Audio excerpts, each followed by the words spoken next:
தமிழக முதலமைச்சர் பொல்லாத ஆட்சிக்கு பொள்ளாச்சி தான் சாட்சி அப்படின்ற மாதிரியும் சட்டசபையில் கூறியிருக்காரு.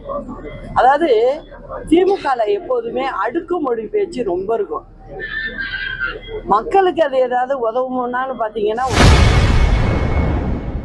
பொல்லாத ஆட்சிக்கு பொள்ளாச்சியை சாட்சி என கூறிய முதல்வர் ஸ்டாலினுக்கு அதிமுக முன்னாள் பொதுச் செயலாளர் சசிகலா பதிலடி கொடுத்துள்ளார். தமிழக முதலமைச்சர் பொல்லாத ஆட்சிக்கு பொள்ளாச்சி தான் சாட்சி அப்படின்ற மாதிரியும் சட்டசபையில் கூறியிருக்காரு. அதாவது திமுகல எப்போதுமே அடுக்குமொழி பேச்சு ரொம்ப இருக்கும். மக்களுக்கு அது ஏதாவது உதவுமான்னு பாத்தீங்கன்னா உதவாது. இப்ப இன்னைக்கு பிரச்சனை அப்படின்னு எடுத்துக்கிட்டீங்கன்னா, மத்திய மெடிக்கல் கவுன்சில்ல இருந்து கடிதம் வந்திருக்கு. அது நீங்க நினைச்சுக்குவீங்க உடனே, ஓ மத்திய அரசுக்கு எதிரான அரசு திமுக, அதனால வருதுன்னு திமுக காரங்களே கூட சொல்லலாம். உங்க பிரஸ்லயும் நீங்க அதை போடுவீங்க. ஆனா அப்படி இல்லை. இந்தியாவில் உள்ள அத்தனை மாநிலத்துக்கும் அனுப்புற உரிமை அவங்களுக்கு இருக்கு. இப்போ தமிழ்நாட்டில் மொத்தம் 74 மருத்துவக் கல்லூரிகள் இருக்கு. அதுல அரசாங்கம் நடத்துற மருத்துவக் கல்லூரிகள்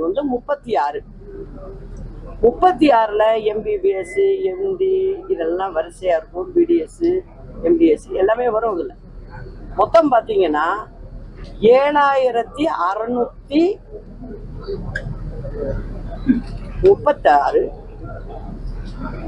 பிள்ளைங்க படிக்குது.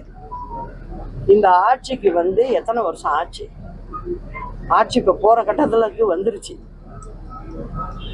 இந்த பிள்ளைங்க படிக்கிற இடத்துல, அதுவும் மெடிக்கல் படிக்கிற இடத்துல, ஒரு மனிதனுடைய உயிரை காப்பாத்துற படிப்பு அது. அந்த இடத்துல அவங்களுக்கு ஆசிரியர்கள் போடணுமா வேண்டாமா? அது யாரு போடுறது? அரசாங்கம் தானே போடணும். நீங்க பிரைவேட் காலேஜ் நடத்துறவங்க ஒரு ஆசிரியர் இல்லை அப்படின்னா தமிழ்நாடு அரசாங்கம் போய் நடவடிக்கை எடுக்கும். உங்களுக்கு யாரு நடவடிக்கை எடுக்கிறது? செய்திகளை உள்ளது உள்ளபடி தெரிந்து கொள்ள ரெஃப்ளெக்ட் நியூஸை சப்ஸ்கிரைப் பண்ணுங்க.